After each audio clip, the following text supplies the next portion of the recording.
Hello, everyone, and welcome back to another Overwatch League team preview. Today, we are going to be talking about the Florida Mayhem, and what better person to discuss the Florida Mayhem with me than former teammate of Misfits, Mr. Reinforce, Jonathan Larson. Thank you very much for joining me. Another expert to provide his opinions, and he has the real insight into the inner workings. So we're going to start with Florida Mayhem, the only team in the league with 6 players on the roster. Everybody else has at least 7. So they have no chance to swap anybody else out. If somebody gets injured, I don't even know what happens. Maybe their coach, Mineral, is going to step in, play on this roster.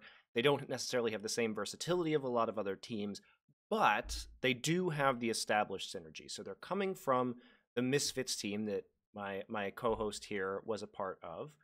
And you seem eager to bring that up. I know. It's very exciting. I'm eager to plumb the depths of your knowledge, your inside knowledge of this team. Many of them were the core of the Swedish national team as well for the Overwatch World Cup.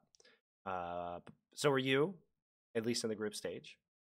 Yes. And we've got a couple of new additions to the Florida Mayhem that we saw in Contender Season 1. And you were also there for all of Contender Season 1 on the analyst desk. So you are intimately familiar with both the old roster, which you were part of, as well as the new additions, Logix and Zuppe. So when we look at this team, we thought, okay, this would be established synergy coming into the Overwatch League. This team should be doing great. They placed second in Contenders Europe Season 1, and then they come in preseason and they fall a little bit flat. Now, part of it is all of these guys were participating in their national teams for the Overwatch World Cup. And so the 4 Swedish players were occupied up until BlizzCon, and they couldn't really get a lot of practice down. But what were your initial impressions of this team, having watched them in Contender Season 1? Before we get to the preseason, what were they doing well? Where were they falling down? Well, in Contender Season 1, they had this really structured and thorough tactic by going very aggressive with Swoosh jumping in first, being very aggressive. And it worked really well because you have Subsai now on the Lucio, you have Logix, who's a fantastic tracer player, you have Twick on the projectile. So Contender Season 1 was really their peak and will be their peak, in my opinion. Ooh, okay, we're already getting there. Yes.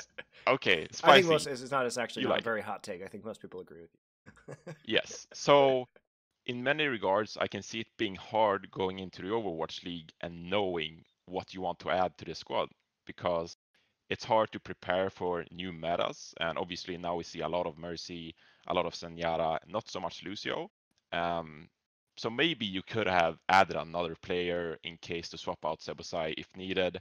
But they decided not to because maybe they consider it a risk. I mean, the payrolls are pretty big for these players. So you perhaps want to be very confident in the players you bring in. So the downfall is really that the meta for the preseason and perhaps moving forward into the Overwatch League isn't really fitting Florida Mayhem that well as they would have liked, as it worked out in Contender Season 1 for them.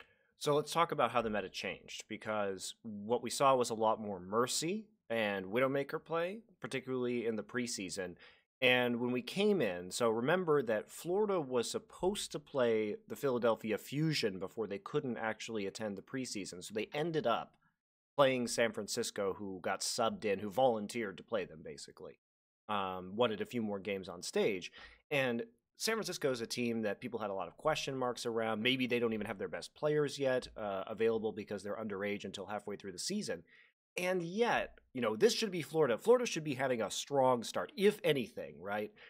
Because they've been together for so long, and yet they fell 3-1 to San Francisco. And in their second match, they played against Dallas Fuel. The only map they won was when Dallas Fuel were playing a very strange triple support composition on Junkertown, and they pretty much got rolled other than that. So the team that we thought was going to be coming in strong, and then maybe as other teams got more synergy later in the season and slowed down, came into the preseason looking pretty not good. Yeah, it didn't look too good. I mean, these guys have to add a substitute player, I think, to perhaps evolve with the meta, because as it stands, it doesn't look like they're very versatile. They're currently running Sebusai. We might go into him in depth later, but they're currently running him a lot on DPS, and that's maybe because it doesn't like playing the Mercy or the Zenyatta as much, and he has struggled with it. Um, so in many ways, they do look like they're forcing things, I would say. I mean, I think it's hard to disagree with that. So coming in, we see the Zenyatta Mercy meta. When they're forced to play Mercy, their Mercy is frequently out of position, dying first in a lot of these engagements. It's been claimed in the past that Logix as a player does have some stage nerves and tends to underperform in a LAN environment compared to his very high level of play online. Do you think this is true, or do you think that people have just over time figured out how Logix plays? Well, I do think it's true. I mean, even back at Takeover 2, I'd say, when he played under Movie Star Riders, his first LAN, he struggled, and Swoosh was really the star on the projectile Genji on that LAN. And even then, Belgium, of course, they didn't have the best lineup for the World Cup. But then Contender Season 1, he didn't really perform as good as people would say. Because Logix, in many ways, in scrims, he's been praised by the Koreans as one of the best tracers in the world, and he really didn't live up to that on LAN. So yes, I do think it's true, but also I think Logic's fit in more in the previous meta, like we talked about earlier, where they're more aggressive, and now they're forced to play with a Mercy, perhaps play a bit more passive. And so Logic's play style, he has to reform himself a bit and change things up himself, and that can be hard in another way. So, in order to quantify that a little bit more, what we used to love about watching Logix play is that he'd get very deep into the backline and then get a good, like a huge pulse bomb kill, right? He's really good Yeah, at getting into the backline, getting the pulse bombs down, and getting the picks. But the problem is, unless you're killing the Mercy in that situation, if you kill backliners these days, it becomes very easy for Mercy to res, even with the changes to Mercy, where she has that like cast time now. Because as long as it's your backline dying, if the tracer comes in, puts a pulse bomb down, and recalls, there's no more threat. So the person dies, you just res them in the backline, and then it undoes everything that has occurred. So I can see that as being punishing to Logix's style. yeah, I'll agree with that. So when we talked about Logix, yes, he has been an outstanding tracer player. Hasn't yet translated that onto the stage, whether that's because of a meta shift or whether that's because of nerves or some other issue. But we always talk about Tavik. We talk about this team who has been one of the staple DPS players since the launch of Overwatch, incredibly hardworking player, incredibly versatile player. And if you are Florida, this is the guy you probably want to keep at all costs. This is the guy you're going to be building your team around. He is a star level player in the Overwatch League. And now he is focusing more on that projectile role, where in the past he's been all over the place playing Tracer, filling in wherever his team needs. But he's trying at least to specialize a little bit more now. Yeah, and this is something I really liked, and I argued for back when I was on the Misfits team before they changed up all the players, was that you want Vic on the projectile role because then he has the shot calling ability, especially when he was on the Genji. He can call in when we're diving and who we're diving, and he was so good at that. So I'm really happy they brought him back to that role.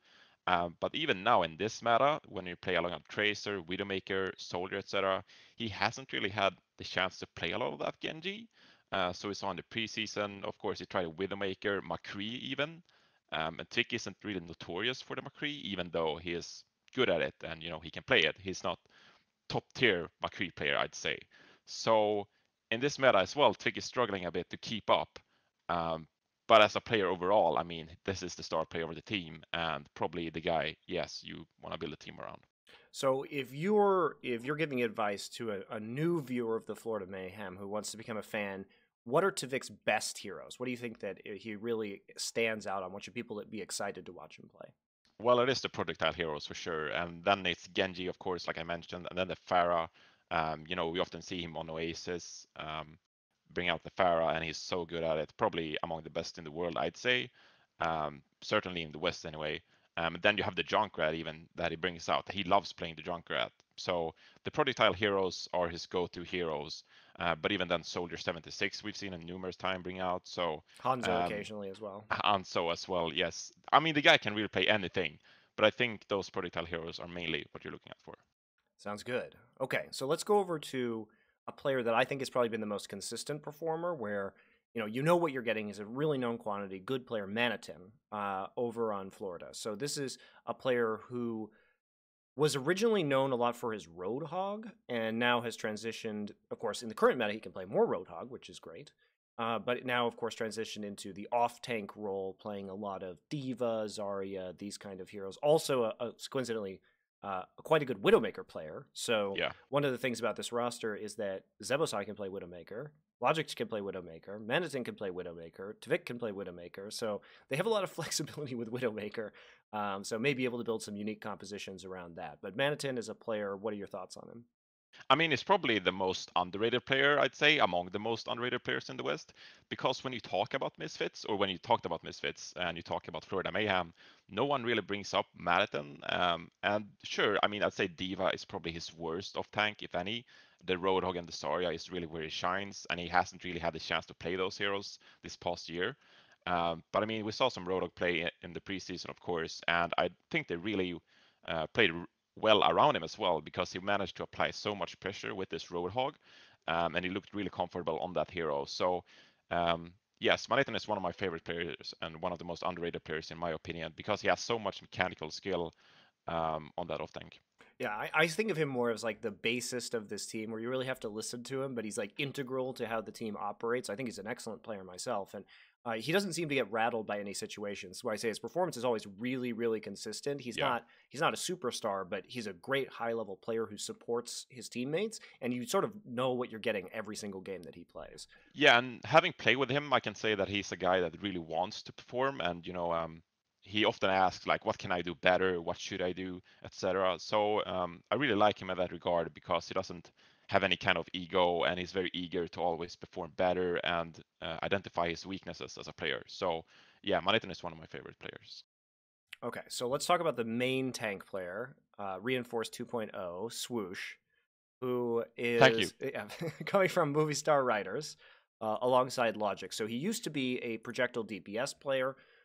Initially, when we saw him, he was playing a lot of Genji, but now he has moved over to the Winston role with Florida Mayhem. So they switched things up, switched his role around. He's actually been doing quite well on the new Yeah. Winston role overall. We're not really totally sure what his level on Reinhardt is, which is an They seem interesting. very confident in it, but we'll see. Yeah, well, we shall see. Questions to be determined. So a new player to this role, at least he understands how Logix plays from their time playing together. So he has still that synergy in terms of diving in with Logix, but we don't know how deep his main tank hero pool is and how effective he can be on heroes that are not Winston. Yeah, I mean, he brought out the Orisa, but then again, it's Orisa, so it's You not the just highest skill stand there cap and hero. put So shields down. yeah, exactly. Stay on the payload, put shield in front of Bastion, whatever. But yes, he has played the Winston pretty well actually, and I think it fits him really well, because when you look back at his Genji from Movie Star Riders, he was a really aggressive Genji, and you could even see it for the Swedish national team in Australia in the Too qualifier. aggressive. Some people Yes. named MonteCristo might say. Yes. But now he has 500 HP instead of 200 HP. So now he can survive longer, perhaps get more done, and play better overall. So he really suits the Winston well. And as I said earlier in Contenders Season 1, the strategy or the tactic of Misfits was to go very aggressive. So it very much suited him well, but we'll have to see how he fits in a more passive meta. If he can bring out the Reinhardt, there's a lot of question marks, and I'm not quite sure how he'll transition. So when we look into the supports right now, we have Zuppe, who was a flex support player coming over. He's mostly known for his time on Ninjas in Pajamas, and then briefly on Giganti before he left to come over to Misfits, which is now Florida Mayhem. So he's a Finnish player who's been playing with them for quite some time now, and he's been a pretty decent, if not necessarily standout, but But he's mediocre, solid. solid Zenyatta player. He's not going to be one of the best Zen players in this league, but he's doing his job at the very least, which is probably the most that they could ask of the support line right now, given the changes to the meta that I think have really hurt them. But we're still not finding that big Mercy player in this roster, and he's not really going to be it. Yeah, I mean, the Mercy might be okay. I think they can work the Mercy play from Supe. But yes, the Zenyatta and the Ana is probably the better of the two heroes. But then again, with this very aggressive Misfits tactic, then Supe is often left alone. Sebusai likes to go very aggressive, and that renders Supe pretty vulnerable to the enemy team. So he hasn't really received any help from his teammates to really shine, I'd say. But there is a lot of individual skill in Supe himself as a player. So I do like him. I think he's very solid. I think he rarely messes up in a match. So I'm a big fan of Supe, and maybe if he got more support from his team, he'd shine a bit as the other Yeah, supports in that's the league. true. Everybody else is diving in. He doesn't have Logic sitting around him trying to fend off the enemy tracer. He's pretty much left to his own devices, which obviously can be problematic for a Zen player. So Yeah. finally, we get to Zebasai, and Zebasai is a really interesting player because in the many iterations of Misfits, which you went through, he's played a variety of different roles. There were times when he was playing a third DPS hero, so we know he's at least versatile. He can play Lucio and things that are not other supports, I guess is the best way to put it. Yeah. Where he would be when he was playing flex support, when he was playing Ana and Zenyatta on the previous version of Misfits. Sometimes he would play Widowmaker, sometimes he'd play other sort of hit scan DPS heroes. But then they get Zupe, and then they move him into the Lucio role, but that Lucio role doesn't exist anymore because we're not in that same Lucio meta. And this is, I think, really the struggle here is that Yeah. the meta really hit this team like a ton of bricks, and Zebasai has not been a good Mercy player at all. And they correct me if I'm wrong, but he's also like the team captain. He's doing the shot calling as well, so it's not like he's an easily replaceable player either because he's an in-game Yeah. leader for the team. I mean, that's why we moved him to the Lucio, or I say we, I mean them moved him to Lucio to begin with, because of his shot calling abilities, of course. But when he's not playing Lucio, I think he struggles to shot call a bit more. And I mean, when I played in Misfits, whenever he was on the flex support role and perhaps had to deal with flankers and whatnot, he struggled a bit to have that shot calling going for him. So perhaps now when he can't play Lucio and take his time, move with the beat, whatnot. He struggles a bit to shot call, and perhaps the team, as a result, lacks some structure without him on the Lucio. So yes, I think yeah, it's a mess right now It's a with mess right now. Sevusai not being on Lucio. So if he could go back on Lucio, this might fix the team. Do you think that that's going to be an expected outcome, or are we just going to be sitting around with Mercy for a long time to come? Do you think that are we ever going to go back to a place where one player is just going to be playing Lucio only? Do you think? Well, that depends on the meta, right? But perhaps Florida Mayhem will try it to bring back the old days. Bring back the A few Lucio. games into the Overwatch League, they'll become desperate and they'll try to bring it back. But until then, I think we'll see a lot of DPS coming out of Sebosai. We'll see the Pharah, the Widowmaker, etc. I doubt we'll see him a lot on the Sanyala or Ana because I don't think it suits him as a player. I don't think it suits the team's playstyle. So their only hope is like triple DPS comps. Is that what you're saying? That's what you Yes, expect to see from pretty him? much. Okay. So their coach, they have a one listed member of their coaching staff, which is a former player, their former Lucio player named Mineral. So you worked with Mineral back when you were on the roster. What do you think he brings as a coach? So now that he's made this transition, what are his strengths that, as a player, that lend himself to be a good coach for this team? Well, I think it's not so much about how he was as a player. I think as a person, he was just overall good at spotting um, the very minor details in how a fight played out. So he'd be really good at recording top down of our scrims and point out what had an impact on the fight and how we could change things up. So I think people really liked him because he pointed out the minor flaws that a lot of coaches don't do actually. Um, but as a overall, I doubt he contributes much to the overall strategy and what heroes they're supposed to play. But he's really good at pointing out the minor wrongdoings of the team, and in that way, perfecting things once you have a solid plan. Okay, so who's coming up with the team compositions then? Is that Zebasai? I'd say it's Sebusai or Tvik most likely. Okay, so he's more The two of them. refining the strategies that the players are Yeah. making rather than necessarily providing the roadmap in the first place, which is perfectly fine Yeah. for a coach to do. No problems there, but it does Yeah, bring some and that's context. hard to find in a coach these days as well. It's hard to find someone that really knows what to change in the minor details. So in that way, I think Mineral is very appreciated. So we only have a few players, obviously 6 and 1 coach to talk about on this roster. So now we're gonna go into who would you add to this roster, because there are complaints that they don't have enough players. But the nice thing is that they have so much room to add players during the signing period. So there will be a transfer period starting from the first day of the second stage into the first day of the third stage.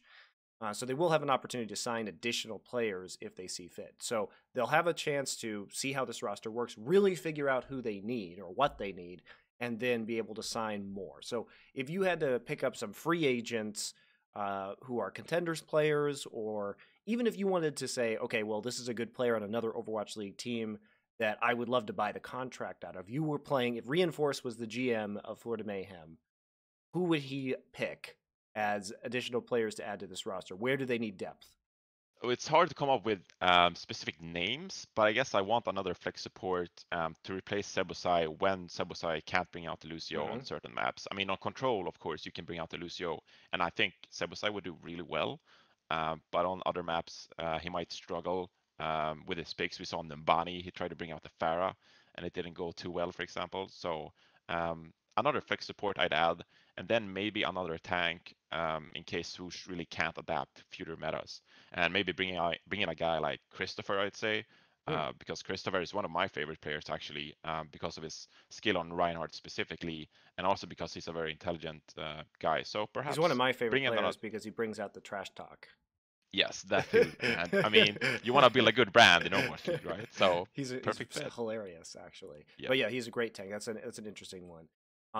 I've been advocating for Zappis on this roster because I think Zappis, as good as Manitin is at Roadhog, I think Zappis fills in some of the other off-tank roles that Manitin isn't as strong with, and he provides a lot of sort of like older leadership as well. So I just think knowing him as a person and knowing how he conducts himself in the team, combined with I think that he and Manitin would complement each other's strengths and weaknesses quite well, would be another interesting addition to this roster, as well as you preserve that whole Northern European feel, right? Because he's Finnish, so yeah, sort of preserve. But I like my Manitin.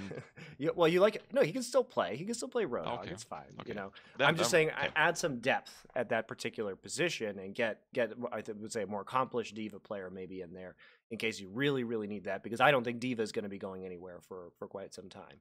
So here's a question: would you add? So let's say you want Logix to really focus on hit scan, or just Tracer, for example, and Tavic's going to play Projectile. Do you add a long-range hit scan player to this roster? Do you add a Soldier player, like a Soldier McCree player, maybe? That's really hard because Logix has a really good McCree, and I really like Tix Soldier as well. So they can play both of those heroes. Yeah, but they can't play if Tavic's playing Soldier. They have to run double hit scan. That's the problem. Yeah, that's a hard one. I mean, realistically, you can just add. They have so much room to add so many players, Monty. They can pick up whoever they want. So yes, I mean they could, just to be sure. Is this the reunion of AKM and Tavic that everybody's been dreaming of? Oh, that's perhaps not Monty knowing those guys, but in your dreams, sure. Sure, yeah, I would love. Theoretically. I would be entertained by that. But so we've identified some other positions like. You know, there's plenty of room here to add and potentially, depending on where the meta is. I hopefully expect them to add new players. Oh, I think they probably will. I really hope that they do. I'm not sure how this situation even developed in the first place when it came to signing this roster, especially when you're committing so many resources to purchasing a spot in this league and running a team. How you end up with only 6 players, but. I think that will go away in time. I fully anticipate everybody to start maxing out their rosters at 12. I wish it had been a minimum requirement. I think Blizzard should have said everybody has to have 12 players. You don't get a choice. But my payroll, Monty. Hey, just put a salary cap in there. That solves your problem. Okay, fair enough. Right? Yep. Okay. So, well, we're gonna wrap it up there. Actually, let's talk about their placing because we usually do that. So. Okay. Where do you think this team is going to place? Because I have them squarely in the 10th through 12th right now. Oh, okay. Thank you. I thought I was gonna be brave and say they're not gonna make playoffs. But I was really, yeah. bring the spice, but obviously you brought the spice. So thank you, Monty. I don't have to be the guy in this very controversial episode. Do you of, agree? Do you agree Overwatch with League. me? Yes. Okay. I mean, it depends on the meta, right? But yeah, I'd say It 10s, 9s maybe. It's good. and this is also, I will say this, there's like a lot of asterisks here, including the meta, Yeah. because they're the least meta immune team because they only have 6 players. This is also saying that they run with the same 6 players throughout the entire season. If they add more players starting in stage 2, they could actually turn their season around pretty quickly if they add the right pieces. So they could just have maybe a bad first stage and then pick up the few pieces, because it's not like, here's the thing about Florida Mayhem. It's not that they have bad individual players. It's that they don't play well together. The synergy just isn't there, right? When we saw Misfits, they're constantly changing people's roles, swapping them around, changing people out, and it never really clicked. But you're not going to sit there and say Tavik and Logix are terrible players, or they just have a bad roster at some fundamental mechanical level, because they've got a great roster on paper. It's just about transitioning that into the game and having the versatility as well. Yeah, and also, like I said earlier, I think they peaked with the meta in Contenders I think you're season right. 1. So it's going to be hard for them to find their niche again in another meta, because they'll have to do changes they perhaps don't like or don't perform as good on. That's a struggle, if you're really aggressively minded and that's what you want to do and always surprise the enemy team. Then it's really hard to play more of a control matchup where you're more passive and you rely more on spam, for example. I mean, obviously they pull out the Orisa and that worked well, but who can't pull out the Orisa with a Bastion and play well? So I think they're Against gonna 3 struggle support throughout players the on the season. other team. Yes, yes. So I mean, we'll hope yeah, they do better. But I think that yeah, realistically, with only these 6 players, they're going to struggle until they make some adaptations. But at least there's a glimmer of hope here. It's not like you have to scrap everybody on this roster. You can actually just keep everybody that's here, add a few more pieces, and then maybe you've got something that will work well. So we'll see what Florida Mayhem does as the season progresses. Still certainly exciting players on this team. Thank you very for much sure. for joining me. Reinforce to be very cautious about what you say about your former teammates, but it's been helpful to have your insight. Appreciate it. Thanks, Ben. Thank you.